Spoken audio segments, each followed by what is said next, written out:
কোথায় গরম বেশি, দেশে গরম বেশি নাকি বিদেশে গরম বেশি? এখন বর্তমান গরম পড়তেছে, যারা দেশে আছে তারাই ভাবতেছে যে দেশেই এখন প্রচুর গরম। তাহলে চিন্তা করেন 47 ডিগ্রির ভিতরে যারা কাজ করতে, ডিগ্রির ভিতরে যারা কাজ করতেছে, তাহলে চিন্তা করেন তাদের গরমই বেশি নাকি আপনার বাংলাদেশে গরম বেশি।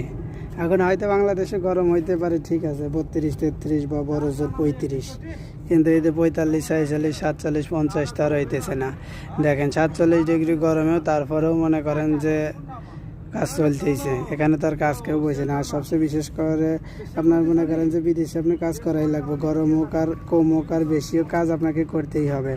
গরমের জন্য তো আর আপনাকে বসায় রাখবে না। এই দেখেন এখন নাইট ডিউটি, তারপরেও এত গরম, মানে বলার বাইরে পুরো 10 মিনিট কাজ করলে তার পুরো শরীর একেবারে ভিজে মনে করেন যে পানির মতন হয়ে গেছে। কারণ এখন দেখা যাচ্ছে যে এত গরম, তা বলার বাইরে।